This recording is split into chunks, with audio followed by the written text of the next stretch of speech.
All right, we are back. Please welcome. You may have recognized him from being here on this show before, because that's the only other place.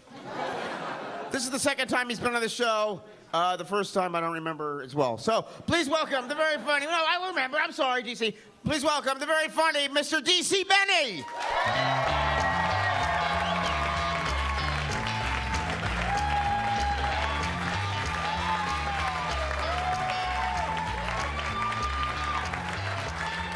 Hey guys, good to be here. Good to be here.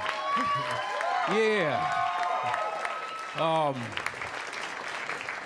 Getting a little older. We are. It's not fun.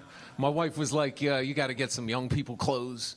You dress like an old man all the time. She's like, go to Urban Outfitters, right? That was a bad idea, right?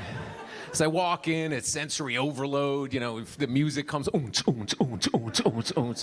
everybody working there is speaking entirely in adverbs, seriously, literally, really, seriously, literally. I was like, really, seriously, literally, really, seriously.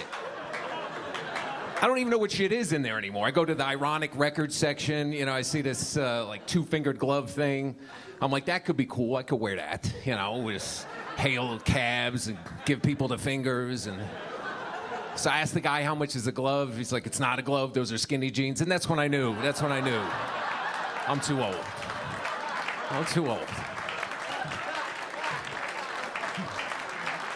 We're here in Chelsea, nice and gay, right? Totally gay, right? Even the sandwiches. I went to the diner, I got an LGBT BLT.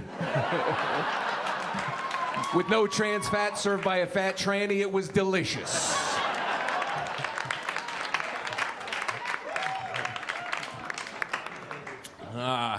They opened an IKEA. I live in Brooklyn. And, you guys know Brooklyn. It's where you see the Hasidic guys walking around on the phone like, yidle, deedle, diddle, yidle, yidle, deedle, diddle, yidle, yidle, deedle, diddle. Like, what's the hurry? You run in late because the Hasidic stylist, couldn't pick out an outfit that morning. Let's see, the black jacket or the white shirt, and yidle, deedle, diddle. Yidle, deedle. So they opened an IKEA by us. They opened this IKEA. My wife wants to go there and get a table. I've never been to IKEA. I know it's some place where you get the furniture from some country people eat Mentos or whatever. Go there, you park, you still got to walk 10 miles to this place. Get in there because it was new. Everybody that worked there is from that country. Like, welcome to IKEA, it's nice. Come in, like, all right. So we did see the table. I'm like, I want to get the table. This little dude comes out, I want to get the table. 1 moment to clap the hands. Little dude comes out with this little box. I'm like, how'd that big-ass table fit in a little box? You have to make it for the school diver, it's nice. So I'm like, it's New York. Let me give you extra 20. Get the display model. No, that's illegal. I go to jail. Bad things happen on my ass. So I bring the box home. I try and make it, but all the directions are in that language. Like, put the gooba machten and achten home. Like, little stick figure does it in 3 easy steps. Like, bling, bling, bling. IKEA. I'm like... So I kind of partially make the box. I'm like, I'll deal with it later. But it's like the box is mocking me. But are you a pussy? You cannot make a table. You're not a man. So finally I make it, but then there's all this extra stuff left over. It doesn't look anything like the original table. There's a piece sticking off. Looks like a wheelbarrow with an erection. I'm telling my wife, you hang your shoes there. That's what that's for. You steer the table. And that's where that name came from, is I think some frustrated black man bought some furniture there, kept trying to make it. His wife kept coming in. Are you finished yet? Bitch, IKEA. And I think...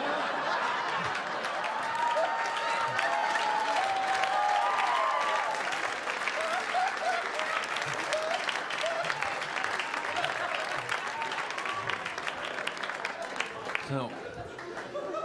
Getting older, it's not fun getting older. It's not fun. Everything changes. You get injuries from non-athletic stuff. I'm in the bathroom the other day thinking about bills, brushing my teeth. I hear click, my back goes out. I'm walking around like I'm trying to score a calcium. My wife's like, you got to go get a checkup. So I go to the guy, and the checkups, it used to be, you put the thing around your arm, the tongue depressor. It's all good. But this was some different, I walk in, the guy's putting on a rubber glove, he's not doing dishes. So I'm nervous, because I know something bad's about to happen. He's like, drop your pants, and I was nervous, because I knew some stuff was going down, so he's trying to calm me down, he's doing finger puppets. Look, it's a crocodile. Oh. It's the rabbit. I'm watching the puppet show. Meanwhile, he ambushes my ass with the other 2 fingers. It hurts so badly, my ass muscle's locked on his fingers. We're caught in this anal holocaust. He looks like he's giving me unleaded, 5 on 5. I'm screaming like Chewbacca. The nurse comes in. She doesn't know what's going on. She's like, relax, let go of the doctor. He's like, young man, the crocodile wants to get out of the swamp. Finally, he pulls out. The fingers of the rubber glove broke off. I had a rubber udder hanging out of my ass. A little party favor. The fans blowing on it like last time I see that dentist.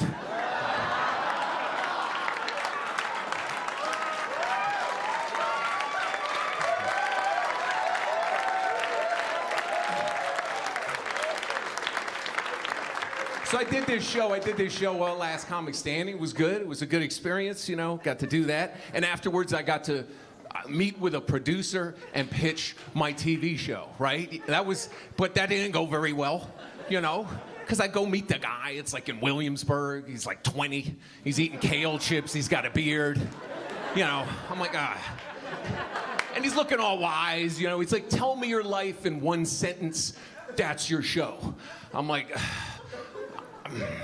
I'm a half Jewish, half German comedian married to a black woman with a PhD who looks like an Indian. We live in an Italian neighborhood in Brooklyn. Everybody thinks I'm Puerto Rican.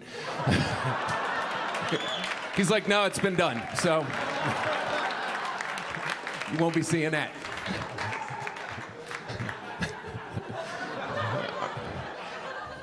Been married a long time. I had an awkward experience. I bumped into a one-night stand. That I had forgotten about before the marriage, but you know how it happens, and it was one of those things. It was an awkward thing. You ever see somebody from a distance, and then up close you start noticing little stuff that's distracting. Like we went back to the hotel room, and the clothes came off, and I noticed she had one really big titty, another was like a nipple with a hangover. So I'm playing. I think I'm a gentleman, I was playing with the big one like my bow, and the little one too, like beep beep beep beep beep, I mean, I got 1 foot bigger than the other. What's the big deal, right?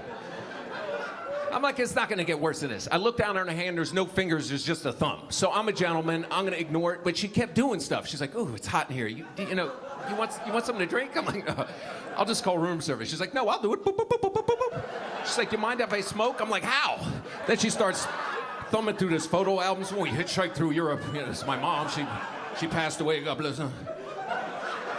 Then she got horny. She's like, hey, you, come here. I'm like, I can't. She's like, shh. I said, come here. I'm going to count to 5. 1, 2, 3, 4, 5. I'm like, well, fuck you then. Get out. Red rum, red rum.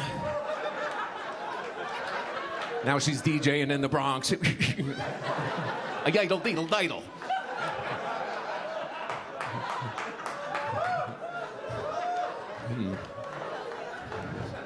So...